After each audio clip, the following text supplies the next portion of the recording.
Good morning friends. আজকে হলো সেই দিন, বাড়ি ফিরতে হবে। বাড়ি ফেরার পথে যাব মিরিক। শুনেছি মিরিকের পথের রাস্তাটা নাকি খুবই সুন্দর, তো চলো আজকে সেটাই শেয়ার করব তোমাদের সঙ্গে যে রাস্তাটা কেমন ছিল। শুধু তাই নয়, ওখানে নাকি খুব সুন্দর হর্স রাইডিংও হয়, তো ওটার জন্য আমি প্রস্তুত হয়ে গেছি। তো সেটাও তোমাদেরকে জানাবো যে হর্স রাইড করে আমার অভিজ্ঞতা কেমন হয়েছিল। চলো ফ্রেন্ডস, আমরা বেরিয়ে পড়েছি মিরিকের উদ্দেশ্যে, শুধু তাই নয় বাড়ির উদ্দেশ্যেও।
সত্যি প্রাণবন্ত এক প্রকৃতি।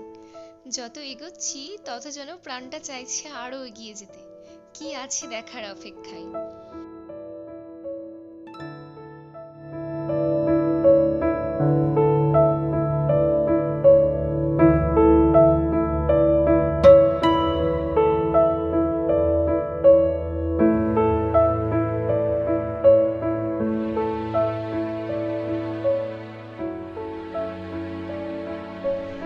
প্রকৃতি সত্যিই খুব মায়াবী, আর সেটা তার সান্নিধ্যে এলে তবেই বোঝা যায়।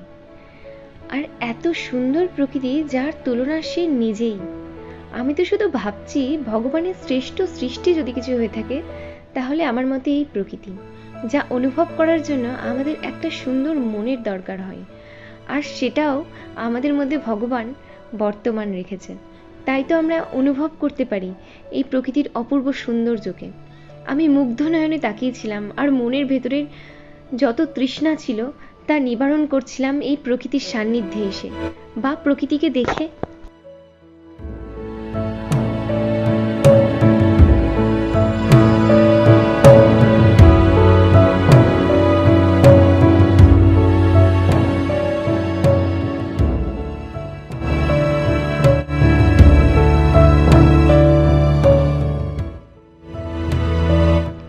কলকাতা থেকে যেসব বন্ধুরা 2-4 দিনের ছুটি উপভোগ করতে চাও সুন্দরভাবে, আমার মতে মিরিক হলো তাদের জন্য একদম পারফেক্ট একটা স্থান। মনোরম প্রকৃতি, এই প্রকৃতি যেন সমস্ত ব্যস্ততাকে হরণ করছে।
যতই যেন এগোচ্ছি ততই যেন আরো আগ্রহী হয়ে উঠছি পরিবেশটার উপরে, ততই প্রেমে পড়ে যাচ্ছি এই প্রকৃতির ওপরে। অসাধারণ প্রকৃতি তুমি, তোমার রূপের বর্ণনা সত্যিই তুমি নিজে। আমাদের দার্জিলিং থেকে মিরিক যেতে লেগেছিল 2 ঘন্টা। আমরা সকাল 8টার সময় ব্রেকফাস্ট করে একটা গাড়ি বুক করে আমরা বেরিয়ে পড়েছিলাম মিরিকের উদ্দেশ্যে। তো এত সুন্দর পরিবেশ, আমার তো বাড়ি ফিরতে আর ইচ্ছা করছিল না, কিন্তু বাড়ি তো ফিরতেই হবে, তাই মুডটাও অফ ছিল। তার সঙ্গে কিন্তু আমি ছিলাম ভীষণ এক্সাইটেড, কারণ আজকে হর্স রাইডিং করব।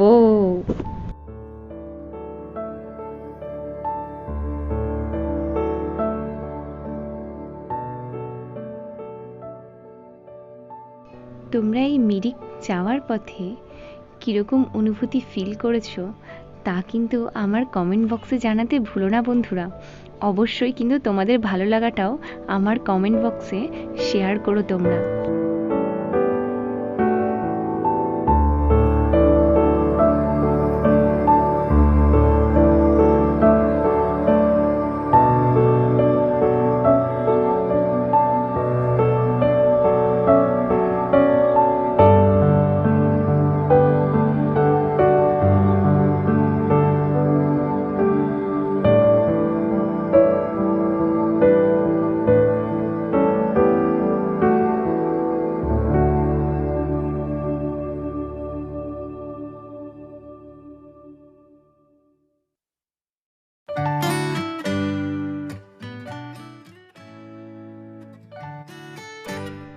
দার্জিলিং থেকে মিরিক যাওয়ার পথ নাকি 2 ঘন্টা, কিন্তু আমার কাছে এই প্রকৃতি দেখার আনন্দে 2 ঘন্টা যেন চোখের পলকে কেটে গেছিল বন্ধুরা।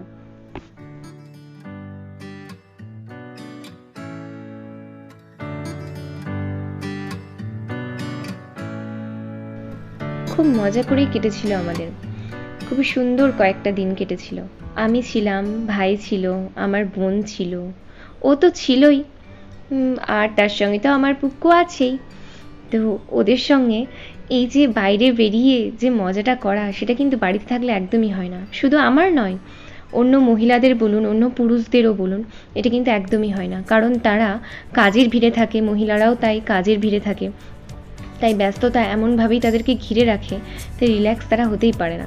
তাই বলছি, মাঝে মাঝে বন্ধুরা একে অপরকে সময় দাও আর একটু বেরিয়ে পড়ো এরকম ক্লান্তি দূর করাময় একটা পরিবেশে।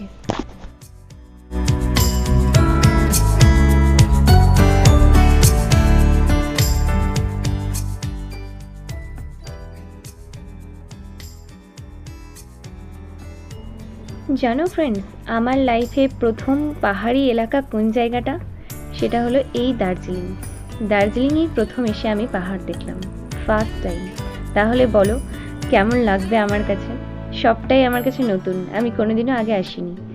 শুধু লোকের মুখে বর্ণনা শুনেছি যে এই জায়গাটা নাকি এত সুন্দর। আজকে সত্যিই ফার্স্ট টাইম, দু চোখ যেন সার্থক হয়ে যাচ্ছে আমার দেখে।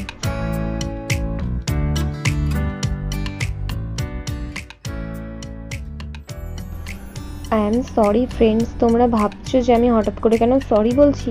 আমি তোমাদের কথায় কথায় একটা জায়গার কথা বলতেই ভুলে গেছি। সরি, আবার সরি বলছি। মিরিক যাওয়ার পথে পড়ে একটা চা বাগান। চা বাগানে সবুজে ঘেরা ছোট্ট পাহাড়, তার মধ্যে ঠান্ডা ঠান্ডা বাতাস, কুয়াশায় আচ্ছন্ন আকাশ, প্রাণবন্ত এক পরিবেশ। মিরিক যাওয়ার পথেই পড়ছে এই চা বাগানটা, কখনোই মিস করো না বন্ধুরা। এখানকার 1 কাপ চা খেলে ভুলিয়ে দেবে তোমার সব ক্লান্তি। আহা, সত্যি কত যে সুন্দর তা ভাষায় প্রকাশ করার মতন নয়। কিন্তু দুঃখের বিষয়, আমি এই চা বাগানে কোনো ভিডিও করতে পারিনি। I am very sorry friends. এই চা গার্ডেনের নাম গোপাল ধারা টি গার্ডেন। তো please friend, no miss tea garden. এই টি গার্ডেনে ভিডিও করতে পারিনি, এটা ঠিকই, কারণ পুক্কু ভীষণই দুষ্টুমি করছিল। তার জন্য তোমাদের জন্য কিছু ছবি আমি অবশ্যই তুলেছিলাম, যাতে তোমাদেরকে কিছু ছবি আমি দেখাতে পারি। দেখাচ্ছি তোমাদেরকে সেই ছবিগুলো। চলো ফ্রেন্ডস, তারপরে আমরা যাব মিরিকের সেই জায়গায়।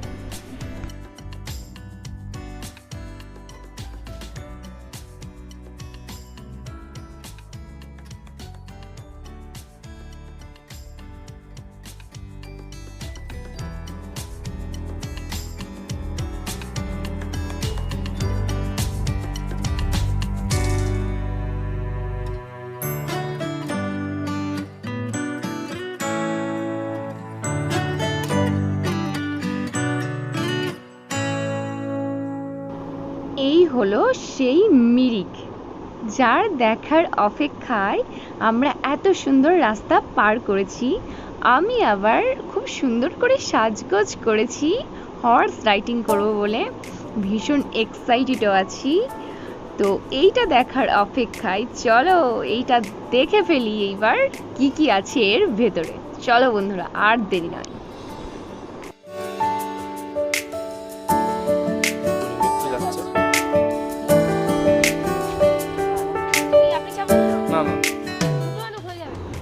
আমি এদিকে মনের সুখে ভিডিও করছিলাম, আর ওরা ওইদিকে দেখো হর্স রাইডিং এর ব্যাপারে কথা বলছে যে কত কি পড়বে। পুরো মিরিকটা ঘোরাতে নাকি এক একজনের 1200 টাকা করে পড়বে, আর হাফ ঘোরাতে 600।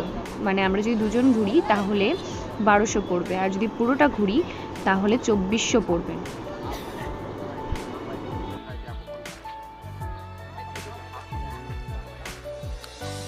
এই যে আমরা যার পিঠে চড়বো বলে এত এক্সাইটেড, আমরা তার পিঠে চড়ে বসে পড়েছি। এইবার ওকে অনেক করে বললাম চলো চলো, ও বললো না না আমার ভয় করে, আমি যাবো না। তো ভাই বললো চল আমিও যাই। তো এই যে আমরা ভাই বোন এবার উঠে পড়েছি হর্স রাইডিং করতে। দেখা যাক কার ঘোড়া আগে যায়। চল চল, দেখা যাক এবার কি হয়।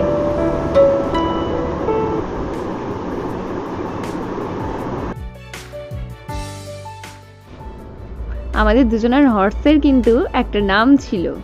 ভাইয়ের হর্সটার নাম ছিল বীরু, আর আমার হর্সটার নাম ছিল বাহাদুর।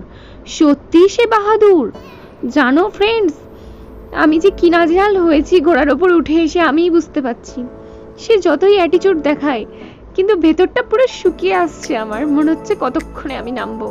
আর এদিকে ভাইকে দেখো নিজে একাই চালাচ্ছে। ওরে বাবা রে,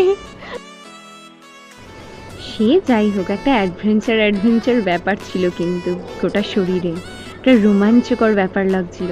পাশেই খাড়া লেক, ওয়াও, জাস্ট ওয়াও। এটা সত্যি কথা, ভয় খুব লাগছিল, কিন্তু নিজেকে বেশ রাজকুমারী লাগছিল। তো হয়ে গেল আমাদের ঘোড়া চড়া। এবার আমরা ওখানে দাঁড়িয়ে কয়েকটা ছবি টবি তুলে নিলাম। তারপরে ওখান থেকে বেরিয়ে এসেছিলাম তখন 12:30 থেকে 1:45। তো ওখানেই আমরা লাঞ্চ করে নিলাম, না হলে আবার কোথায় হোটেল পাবো লাঞ্চ করার। এবার তো শিলিগুড়ি ফেরার পালা, তাই ওখানেই লাঞ্চ করে নিলাম। লাঞ্চ করার পর পুকুর ইচ্ছা হয়েছে, ওখানে একটা সুন্দর কিউট ডগি ছিল, তো ওখানে পুকুর ইচ্ছা হয়েছে ডগিকে খাওয়াবে, তাই ওখান থেকে আমরা একটা বিস্কুট কিনে ডগিকে খুব করে খাইয়েছি, খুব এনজয়ও করেছি আমরা। বন্ধুরা, এই ছিল আজকের মিরিক ব্লগ। যদি ভিডিওটা তোমাদের ভালো লেগে থাকে তাহলে like, comment, share and subscribe করে দিও, তাহলে আমার নতুন ভিডিও এলে তোমাদের কাছে ফাস্ট পৌঁছে যাবে। Bye bye friend.